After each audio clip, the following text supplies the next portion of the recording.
So what is going on, guys? This is Ryan here. And this is other Ryan here. Hey everyone, Razbowski here. What's going on, guys? Dorko here. And welcome back, guys, to another episode of Theory Thursday. Now, this is going to be the pre-sister location release. There's only going to be one more after this. And for this one, we thought we may as well discuss what we think might potentially be some of the more inner mechanics. Because in this game, we can see we have some partial free roam. We had before the door system in FNAF 4 where we would run to one and the other. But that's really not a lot. This one, it seems like we're traversing between two different rooms. So it's going to be interesting to see whatever we're doing that for. And it's going to be a great discussion for this episode as well. So let's get straight into this. So the first thing I want to actually mention is the fact that Scott said this is going to be unlike any FNAF game we've seen to date. Now, most of the time, we don't have much free roam other than looking side to side, or I guess you could kind of class FNAF 4 as a partial free roam because we did go from one end of the room, technically to one of the doors. Still not really proper free roam though. However, in this one, Scott's more veering towards that this game looks like it's going to be a lot more free roam based, and the mechanics are going to involve more turning around, just more movement in general. Guys, what do you actually think to that? Yeah, see, the thing is, like, we've actually discussed the free roaming mechanics, but we haven't actually thought about them in, like, how he's presented them, like the map layout and stuff like that. Like, obviously in FNAF 4, we had two doors and a bedroom behind it, well, a bed behind us, and that's kind of limited, like, you're in one room. But this time around, it's going to be kind of like Sophie's Curse, in which you're actually moving around the establishment, and it just goes to show that there's going to be a lot of, like, certain rooms that do certain things, and there's going to be mechanics that make you go to one room and then make you go to another room, and obviously there's the danger of being killed by each of the animatronics at the same time. Oh yeah, he's definitely upped his game in the sense of exploration around the location. If you look at the map, we've got various different rooms there, but there isn't a central point as such. You've got the control module, that is where we're probably going to be sitting for different parts of the night, and we've already discussed how there's potentially cameras up around the top of the room that mean you can have a look at the room surrounding you and you can choose whether you want to go north, south, east, or west, and depending on your decision, different things happen. So it's going to be partial free roam in the sense that you'll be able to go to different rooms, but once you're in the room, you probably have to do a certain task, and that will probably have you sitting stationary where you can look left, right, up or down, and then press the buttons that we've seen, the one with the light, and you've got the what looks to be like a lightning bolt or power switch there. And the main reason I'm thinking this is you've got a breaker room way across to the left-hand side of the map. I think we're going to have to go in there, and it's going to be a very specific reason if the power goes off or whatever. And we've discussed this before. If we do leave in the elevator at the end of the night, because that is another thing. We've physically seen ourselves in the elevator. We've physically seen us, what looks to be moving through vents, and we've seen ourselves in the other room that in the trailer that's the flashing lights are going off, and we've got the little magician character. So this is just proving to us that he's changed things up, and it's going to be scary as hell moving from one to the next. Yeah, like Raz said, I think there's going to be tasks what we need to do, because I don't think we're just going to have the option, the choice, to just stay in the control module room and just chill in there and defend ourselves. That would be like, it'd be like the player would be just lazy. You will have to go out of this office because you need to, like, regain power or something. Maybe these light switches, you need to keep the animatronics away, and maybe you run out of power. So you have to go and restore the power back or something like that. Yeah, if we actually look at the map that we've seen, of course, on Scott Games, if you put in the secret code, it actually looks really interesting, and we can see the primary control module on IndieDB2. Now, if we actually link those two images together, we can imagine almost that the image we're seeing of the control module is perhaps in the direction north of the map too. So perhaps we've got the Funtime Auditorium to our right and the Ballora Gallery to our left, and there is a vent underneath what looks to be the ventilation system, and maybe that's a way to also get through to the circus control unit, which also has all the flashy lights, and it's telling us for some reason to step away from the glass. But there is these two alternative routes. Maybe we can look like left and right in the primary control module to look at the Funtime Auditorium and also the Ballora Gallery. But, you know, it just doesn't seem like there's much of a camera system here. It seems like fixed almost positions. And as you can see in the top corner, like, of the control module, all these screens seem to be kind of like just white noise. There's not really a picture that we're seeing here. You could possibly have like a little iPad to check the cameras as well. Perhaps, perhaps the HUD elements haven't been incorporated just yet. The only thing, though, that contrasts that is the fact that there is a cursor on the the screen of the control module. Yeah. I think if something's gone wrong during the night, or perhaps if you haven't completed a task, or somebody's maybe jamming the cameras, because we've already talked about Ennard potentially being a virus or taking over everything or whatever. Imagine he has jammed the system for the cameras. Then you're sort of flying blind, which again would be an interesting way to increase your fear factor, because if you can no longer see what's going on to your left, right, up or down, then you're going to have to sort of guess which way to go, and that could obviously land up with a game over. I was going to say, like, you got to think about if there is no camera system, how scary it will be when you kind of hear something from another room. Like, maybe, you know, in like every FNAF game, you kind of know you're going to die at one point. It's like, you go to one room and it's like, oh no, I have to go back. And it's just the fear of clicking to go forward and then knowing that something's just going to jump out on you. Yeah. I think lack of camera system would be like much more scarier, to be fair. Yeah, Scott's proved himself that you don't need a camera system in a FNAF game as well because of FNAF 4, where we solely based our judgments on sound. Yes. And I thought that was really good. And it's like, you know, going off the idea of sound, imagine if you have to make this break to the breaker room. You fix the electronics, everything seems to be working good, and then you hear a big smash. Maybe that's why it's saying step. And then you got to go in that room, like you've got to see what just smashed. And I think another thing that makes me think maybe there won't be much of a camera system in terms of like the tablet and the way we've seen it before.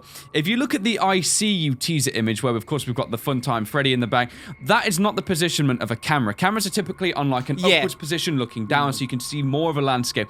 That to me looks like possibly the height of someone who's about 5-6 foot, and you can see the animatronics in the darkness there, so it's almost like they're walking from that way to the other way. So you know, it's going to be interesting, and whether or not this camera system, I think if there isn't one, it will be even more scary, because then you have no idea what really lurks at each of the different destinations, and like it just makes you think as well, these 2 secret rooms, that means we'd have to go into them. Maybe they've got like a padlock on or something. Scott's always done things like 1987 as an Easter egg. We got to find like a code, or we see it in one of the cameras, or by doing something, and then we can enter these rooms. What these rooms will actually give us, I mean, who really knows? We've still got to find that out. I think, like, as well, because obviously in FNAF 4 he had Foxy getting into your room. You had to prevent Foxy from getting in, whilst at the same time keeping the other animatronics at bay. So I think that maybe Ennard, or whoever it is who's going to smash this glass, is going to pay havoc to us, basically. And we're going to have to try and prevent them from doing that, whilst at the same time maintaining everything else. But if you do let him in, it makes everything about 3 times as hard. And 3 times like as there is still like a chance you can win, but maybe like your options become a lot more limited, and that's where maybe in like the later nights, that's where it can catch you off, sort of thing.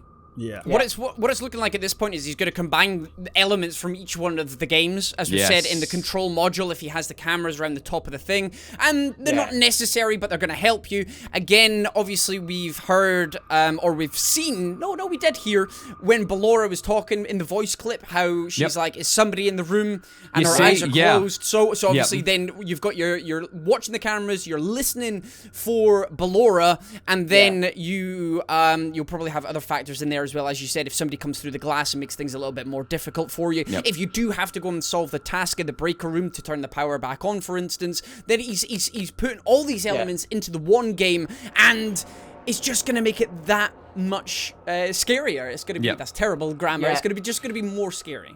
Yeah, you gotta think as well how many animatronics are in this game. And I think he's going to make some of the animatronics only in a single room, what Raz just said. So maybe Ballora's just going to stay in there forever. And that's what the mechanic is. You go to the breaker room, but you have to avoid Ballora first before you turn the power back on or something. Because it seems like it would be really hectic if all the animatronics are just targeting you all at once. So I think they're all going to have different mechanics in different rooms, and maybe some of them are going to be trying to get us, like, while we're walking around. Actively, Some are actively coming for your booty. What Raz said as well about all of the old mechanics being in this game, it's kind of cool how Scott could have hinted that in the Sister Location trailer, where he introduced all of the first games. So maybe he's hinting like all these games are going to be this combined, and it's going to be the best one yet. I think it's going to be amazing. Like, as you guys were saying about, like, the circus character, I think a big part of that is going to be the fact that we've got what appears to be, from the control module to the circus control, that vent system. So I think if maybe the circus gallery, it says step away from the glass. If that glass is broken, that means there is a way for the baby character to actually enter the circus control room. Yeah. And then the vent's there, and we have the primary control module, but I mean, it's just then going to wreak havoc, and there's just going to be... I think that's where the difficulty is going to definitely come in. And, like, I mean, we haven't even had a chance to properly discuss as well this parts and services, because that's a totally new thing as well. And I just, at the minute, it is starting to get a bit mind-boggling. But when you think about it in your head, I don't think Scott is going to overload us with all these different things that we have to do. I think he's going to balance them out in such a way. And I can see how this game, and looking at the map as well, you can almost judge where you can and can't move to and from. And I think just by looking at it, you can get a sense that this game's probably going to be very balanced, and it's going to require skill as opposed to just kind of relying on a bit of luck. So next up, we're going to be discussing, can the animatronics get you in every single room, or are they going to be confined to the one room? What do you think, boys? Yeah, like we discussed earlier about Ballora's mechanic, I think Ballora's going to definitely stay in that room, because the audio clip as well, it seems like we're intruding in that room. It's not like Ballora's coming after us. It's like we're in her room and she's like, what's going on? As well, maybe some of the definitely not Funtime Freddy, because in the picture, I was just about to contradict myself then, but we saw a picture of Funtime Freddy, and it looks like he's roaming around.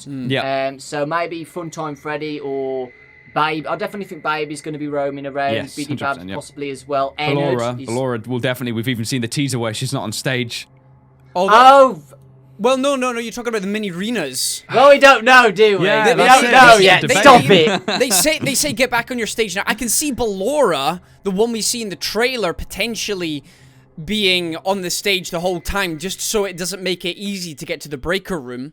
Because the breaker room seems to hold a significance. I can see the mini arenas coming off the stage and then making it more difficult for you to move around that room. Yeah. Okay. So they can leave the stage potentially. That's why you're in the control module. You've got the little panel to the left-hand side of the image that we've got. You think you can see it, just sneaking a little peek in the bottom corner. I think you can turn the light on, see what's going on. You can make them scurry back onto the stage, and then you have a free run at the room. Whereas if they're already in the place and it's a dark room, and you just might bump into one of their beautiful R34 figures and a fan fiction spawned. There's like 3 or 4 on the stage as well. I doubt that all 4 are going to be after us as well with the Biddy Babs and all. What? With all the other animatronics as well. You know, it just seems a bit too hectic. Maybe one of them's going to be activated and not all of them, or something like that. Like I said before, maybe Ennard chooses just one of them to try and wreck us. Yeah. It's like, I think as well, the way this is going to work, and we've kind of briefed over this as well before, saying how there's going to be a lot more suspense if we're walking to and from each destination.